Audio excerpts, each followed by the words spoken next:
Doctor Sudhanshu Trivedi 20 minutes. माननीय सभापति महोदय, आज जब इस राष्ट्रीय राजधानी क्षेत्र विधेयक के ऊपर मैं समर्थन करने के लिए खड़ा हुआ हूं, तो पहले मैंने विपक्ष के विद्वान वक्ता महोदय का वक्तव्य सुना तो मुझे विचित्रता का अनुभव हुआ और संपूर्ण विपक्ष को देखकर विस्मय हो रहा है। विचित्रता इसलिए कि उन्होंने कहा कि I have not seen any parallel anywhere. तो मैं भी कहना चाहता हूं, ये पहली बार ऐसा हो रहा है कि किसी देश की राष्ट्रीय राजधानी में उस देश की केंद्र सरकार की शक्तियां उससे अधिक शक्तियां किसी और की होनी चाहिए। मेरे विचार से दुनिया में ऐसा कोई दूसरा उदाहरण देखने को नहीं मिलेगा। So I support what Abhishek Manu Singhvi ji has said. I am unable to find parallel anywhere in the world. दूसरा विषय जो मैंने कहा कि विस्मय का अनुभव क्यों हो रहा है, अभी देखिए उन्होंने 2 बार सुपर सीएम प्रयोग किया कॉन्स्टिट्यूशनल पद पर बैठे हुए व्यक्ति के लिए। मगर महोदय, इस देश ने बगैर संवैधानिक पद पर बैठे हुए सुपर पीएम 10 साल तक देखा है। और मैं ये कह रहा हूं कि अभी मैंने कितना सुंदर सामंजस्य देखा कि उन्होंने कहा कि समय कम हो रहा है, तो आम आदमी पार्टी वालों ने कहा हम भी समय देने को तैयार हैं। सारे विपक्ष को देख के विस्मय होता है कि कांग्रेस पार्टी, जिसका कि 3 राज्यों में स्थिति यह रही कि गुजरात में वोट हाफ कर दिया। बिल्कुल बता रहे हैं, सुनिए तो, अरे सुनिए तो, बता रहे हैं। Sorry, honorable members. One second. Dr. Abhishek Singhvi was heard in rapt attention. This is the decorum of the house. No. Yes, I am coming to that, sir. Let me do not get into disruptive mode. Dr. तो मैं कहना चाहता हूं कि ये लोग किस तरीके से आए हैं साथ में। अरे साहब, बहुत सारे शेर बोले तो ऑर्डिनेंस के पार्ट नहीं थे, हम भी बता रहे हैं आपको। I will have to name you. देखिए इनकी I will have to name you. कि you have got it as a habit। क्या शिद्दत दिख रही है एक दूसरे को सपोर्ट करने में।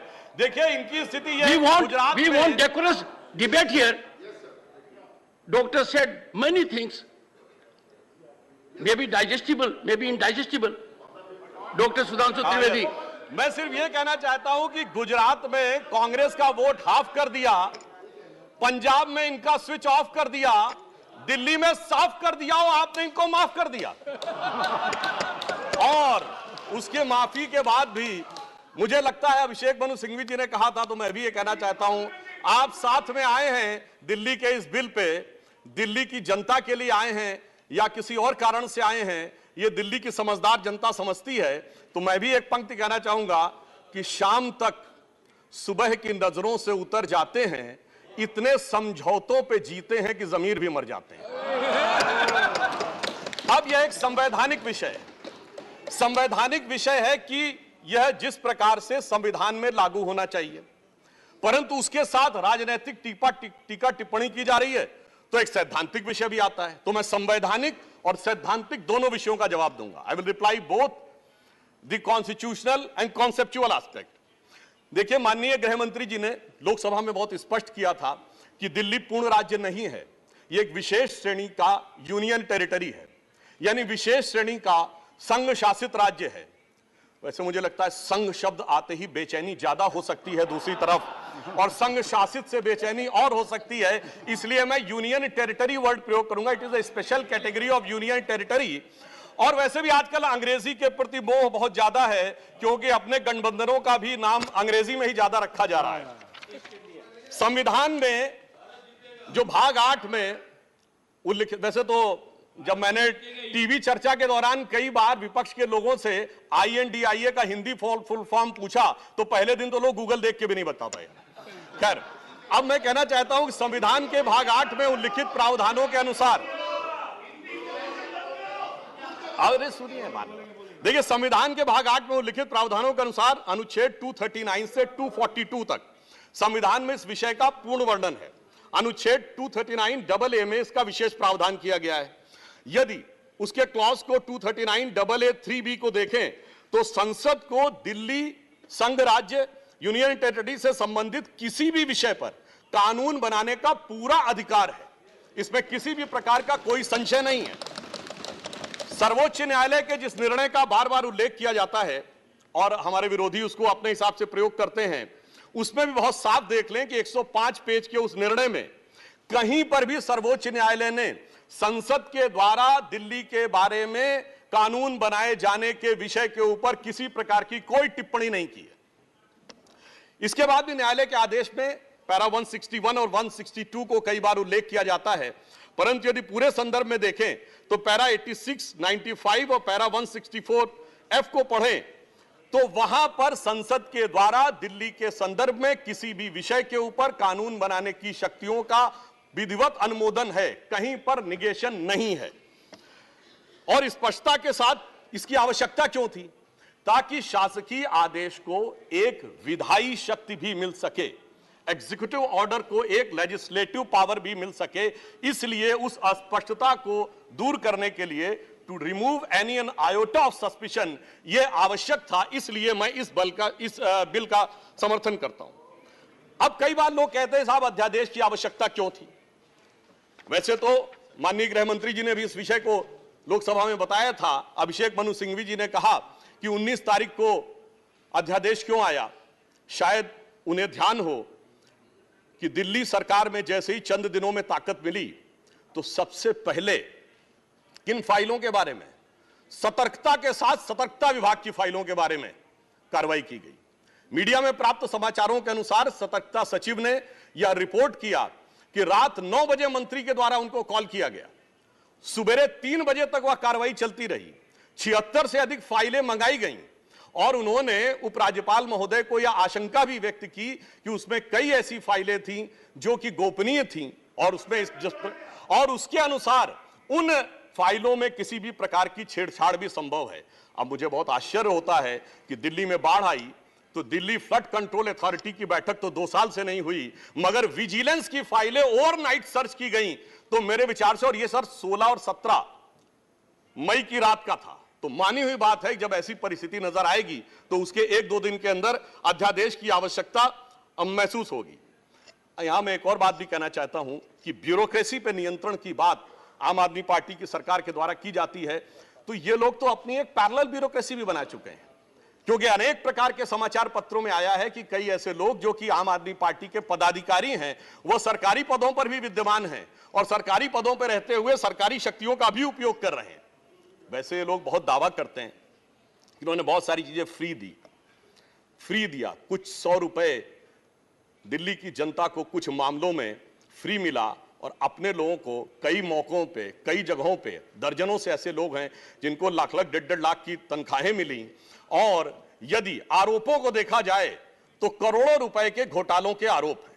एक कहावत होती है, माले मुफ्त दिले बेरहम। तो मैं कहना चाहूंगा इनकी तो स्थिति यह है कि माले मुफ्त दिले बेरहम, दिल्ली पे सितम और करोड़ों हजम। अब एक और बात जो ब्यूरोक्रेसी के नियंत्रण की बात है, तो मैं ध्यान दिलाना चाहता हूं, इस दिल्ली प्रदेश में एकमात्र ऐसा प्रकरण हुआ जो पूरे देश के इतिहास में बहुत विचित्र था कि दिल्ली के मुख्य सचिव ने दिल्ली के मुख्यमंत्री आवास के अंदर अपने साथ मैन हैंडलिंग का आरोप लगाया। मेरे विचार से पूरे भारत के इतिहास में ऐसा कोई उदाहरण नहीं होगा कि इस प्रकार की बात, इस प्रकार का आरोप लगा हो और वह भी मुख्यमंत्री की उपस्थिति में लगा हो। यह दर्शाता है कि ब्यूरोक्रेसी को नियंत्रण करने की जो छटपटाहट है उसमें वास्तविकता में वो फितरत क्या है। और मैं एक टेक्निकल पॉइंट कहना चाहता हूं, दिल्ली का कोई स्टेट कैडर नहीं है, जैसे राज्यों का कैडर होता है तो राज्य का मुख्यमंत्री उस कैडर को नियंत्रित करता है। जो आईएएस और आईपीएस अधिकारी होते हुए यूनियन टेरिटरी कैडर में आते हैं, जब वो सारे राज्यों में, सारी केंद्र शासित राज्यों में उनका स्थानांतरण हो सकता है, तो मैं आपके माध्यम से विपक्ष से पूछना चाहता हूं कि यदि दिल्ली के एक अधिकारी का ट्रांसफर गोवा होना है और दिल्ली के सीएम की उस पर एब्सोल्यूट अथॉरिटी होगी तो यह कैसे संभव हो सकता है? इसलिए यह आवश्यक है कि इस विषय के ऊपर केंद्र सरकार की शक्तियां परिभाषित हो। अब एक दूसरी बात भी है, दिल्ली में स्टेट कैडर भी नहीं है, यानी जैसे स्टेट पब्लिक सर्विस कमीशन होता है और राज्य के कैडर होते हैं, तो यहां भी दानिक्स कैडर है। यानी दानिक्स कैडर में भी 3-4 यूनियन टेरिटरी आती हैं, दमन, दीव और अन्य। अब दानिश कैडर के एक अधिकारी की जरूरत यदि अंडमान में या दमनदीव में भी होगी और दिल्ली का मुख्यमंत्री यह तय करेगा, तो क्या यह संवैधानिक दृष्टि से उचित है? इसलिए मैं कहना चाहता हूं कि माननीय गृह मंत्री जी ने जो यह विषय रखा है वो पूरी तरीके से उचित है। अब दुरुपयोग की बात में मैं एक और बात कहना चाहता हूं, इनकी वास्तविक मंशा क्या थी। दिल्ली में एक जनरल फाइनेंशियल रूल 2019 है जो ये कहता है कि 10 करोड़ रुपए से अधिक का अगर किसी भी प्रकार का व्यय होगा तो वह मंत्री की शक्ति से बाहर होगा और वह एलजी के पास जाएगा। महोदय, इनके मुख्यमंत्री जी का जो मकान या वजीर आला का अजीमुशान महल बनाने के लिए जो बिल बने साहब, वो पूरे उसके एक साथ नहीं बने। 10 करोड़ से कम के 8.5, 8, 7.5, 9 करोड़ रुपए के डिफरेंट बिल बने और एक मद ऐसा है जिसमें कि मुख्यमंत्री कार्यालय के कर्मचारियों के लिए, महोदय जानते कितने का बिल बना? 9.99 करोड़, यानी 0.01 से कैसे बचा जा सकता है कि टेंडर न करना पड़े, मन मुताबिक खर्चे कर लिए जाएं। यह दर्शाता है कि नियमों के प्रति और ब्यूरोक्रेटिक नियमों के प्रति इनके मन में क्या आस्था है। और इतना ही नहीं, दिल्ली मेट्रो के लिए तो वृक्ष काटने की परमिशन वर्षों तक नहीं मिलती थी, मगर मुख्यमंत्री आवास के लिए वृक्ष काटने की परमिशन उनको मिल जाती थी। अब इसके साथ मैं एक और बात कहना चाहता हूं, एक नैतिकता, सैद्धांतिकता का सवाल उठाया जाता है। तो मैं कोट करना चाहता हूं कि दिल्ली के मुख्यमंत्री जी ने, जिनका वो आलीशान शीश महल बना हुआ है, उन्होंने 27 अक्टूबर 2013 को शीला दीक्षित जी के विषय में लिखा था ट्वीट, और उनको मैं कोट कर रहा हूं। उन्होंने कहा कि दिल्ली की मुख्यमंत्री शीला दीक्षित जी के घर में 10 एसी लगे हैं। मैंने तो सुना है कि बाथरूम में भी एसी लगे हैं। कौन भरता है इस एसी का बिल? और आगे वो कहते हैं, मेरा तो कलेजा कांप उठता है ये सोचकर कि दिल्ली की 40% जनता झुग्गियों में रहती है, तो कोई मुख्यमंत्री ऐसे आलीशान घर में कैसे रह सकता है। मैं कहना चाहता हूं, देखिए, केजरीवाल जी का कलेजा कापा हो या ना कापा हो, रूह कापी हो ना कापी हो, रूह है क्या है, किसकी रूह है, उस पर मैं टिप्पणी नहीं करना चाहता, मगर मैं एक बात जरूर कहना चाहता हूं कि शीला दीक्षित जी जहां भी होंगे उनकी रूह को बहुत तकलीफ हो रही होगी कि जब उनके ऊपर ऐसी बातें करने वालों के साथ वो सारे लोग आज आकर खड़े हुए होंगे। वैसे महोदय, उनके घर में 10 एसी थे, यहां तो 15 टॉयलेट भी हैं। और इतना ही नहीं, 1-1 करोड़ रुपए के पर्दे भी लगे हुए हैं, और 1 करोड़ रुपए के पर्दे का एस्टीमेट है। और इतना ही नहीं, अब सुनिए, उनके सामने एक दूसरी समस्या हो गई है कि अभी तक जो बातें चल रही थी, अब उनके सामने यह समस्या है कि उन चीजों को कैसे छुपाएं। देखिए, मैं इनके लिए कहना चाहूंगा कि अब उनकी फितरत जग जाहिर हो चुकी है। तो आज आम आदमी पार्टी की स्थिति यह है कि अब जो चेहरे से जाहिर है छुपाएं कैसे, तेरी मर्जी के मुताबिक नजर आए कैसे। अब इस घर को सजाने का तसव्वुर हुआ बात की बात, अब तो मुश्किल है कि इस घर की हकीकत को छुपाएं कैसे। और यहां पर इसके बाद मैं कटाक्ष के बाद एक बात करुणा के साथ कहना चाहता हूं कि अन्ना हजारे के आंदोलन से निकली हुई वो पार्टी जो एक कमरे के मकान में रहते थे, और उससे निकली हुई पार्टी आज सैकड़ों करोड़ के आलीशान मकान में रहती हैं। तो मैं कहना चाहता हूं कि दिल्ली की जनता और जिन जिन लोगों ने उस आंदोलन का समर्थन किया, उनके ऊपर भी एक आघात है। और साथ ही साथ ये एक बात का और भी संकेत देता है, फूड फॉर थॉट है देश के लोगों के लिए, कि एक्सपेरिमेंटल पॉलिटिक्स कई बार बड़े विचित्र परिणाम भी देती है। अब किसी नए नवेले प्रयोग को आजमाने का वक्त नहीं है, बल्कि आजमाए हुए मोदी जी के नेतृत्व को चमकाने का वक्त है। और बहुत से लोग ये कहते हैं, संवैधानिक नैतिकता का प्रश्न उठाते हैं कि अध्यादेश क्यों लाया गया। अध्यादेश के लाने का तात्कालिक कारण मैंने बता दिया, और वैसे मैं अपने विपक्ष के लोगों के सुलभ संज्ञान के लिए बता देना चाहता हूं कि इन लोगों ने कितनी बार अध्यादेश लाए हैं। नेहरू जी की सरकार में 70 बार, इंदिरा जी के जमाने में 77 बार, राजीव जी के समय में 35 बार, नरसिम्हा राव जी के समय में 77 बार, मनमोहन सिंह जी के समय में 61 बार, और जो यूनाइटेड फ्रंट गवर्नमेंट बनी थी भाजपा विरोध में, उसमें 1.5 साल में 77 बार। तो मुझे लगता है अध्यादेश का विषय उठाने से पहले इस अंक गणित को भी देख लेना चाहिए। अब मैं एक और बात कहना चाहता हूं, जो संविधान की दुहाई देते हैं उनके लिए, ये तो वो लोग हैं सभापति महोदय जिनकी संविधान में क्या आस्था है। इन्होंने संसद के द्वारा पारित सीए कानून के खिलाफ विधानसभा में प्रस्ताव पारित कर दिया। यह संविधान का सम्मान है।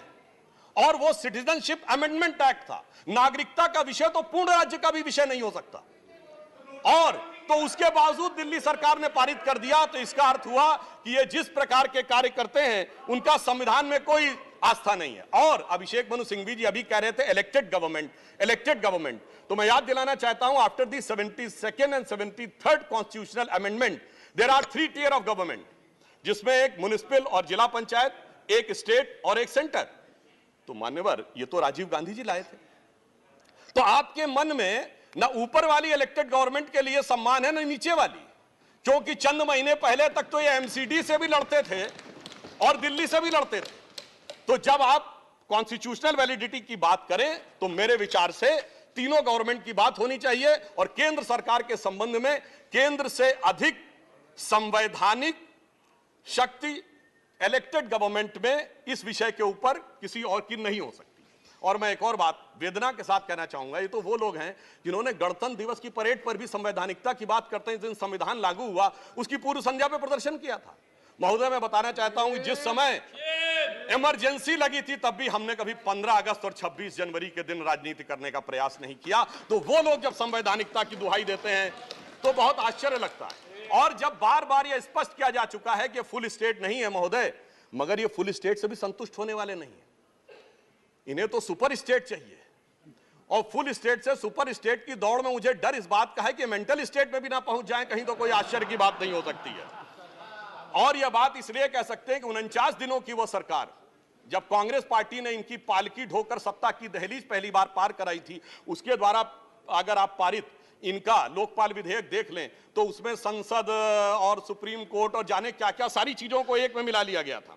और मैं एक बात और कहना चाहता हूं, ये तो वो पार्टी देश का संविधान छोड़िए, अपनी पार्टी के संविधान में आस्था नहीं रखती। जब आम आदमी पार्टी बनी थी तो उसके संविधान में व्यवस्था थी कि उनका अध्यक्ष या संयोजक 3 वर्ष के लिए होगा और अधिकतम 2 बार होगा। मगर जो मीडिया में प्राप्त समाचारों के अनुसार 3 साल पहले उन्होंने वो संविधान में चेंज कर दिया, यानी अब जीवन पर्यंत या अपनी इच्छा के प्रसाद पर्यंत केजरीवाल जी इस विषय के ऊपर रह सकते हैं। तो मैंने इसलिए कहा ना, अपने संविधान के बारे में बात करिए। और मैं ये भी कहना चाहता हूं कि इन्होंने अपनी कार्यकारिणी में ऐसे भी प्रस्ताव पारित किए हैं संविधान के संदर्भ में कि साहब इनके यहां परिवार के भी कितने लोग काम कर सकते हैं, जो मेरे विचार से बड़ी बड़ी परिवार वाली पार्टियों ने भी कभी अपने पार्टी के प्रस्तावों में इन प्रस्तावों को नहीं पारित किया होगा।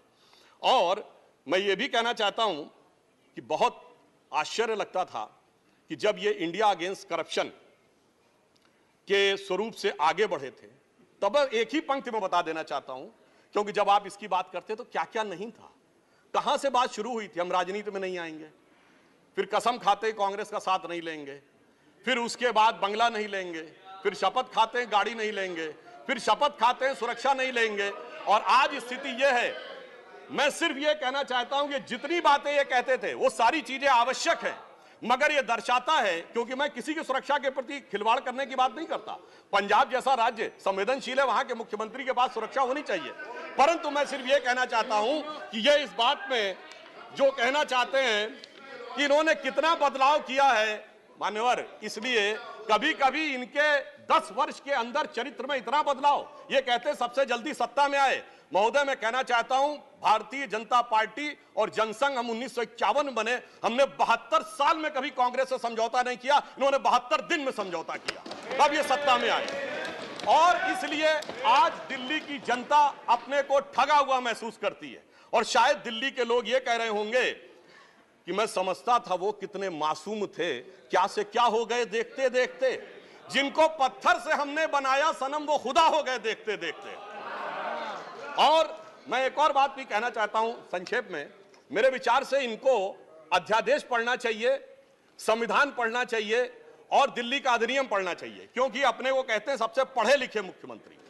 तो मैं ये भी बताना चाहता हूं कि ये सबसे पढ़े लिखे मुख्यमंत्री जो अपने को सबसे हाई क्वालिफिकेशन का नाज रखते हैं, 2-3 उदाहरण उनके ही बता देना चाहता हूं।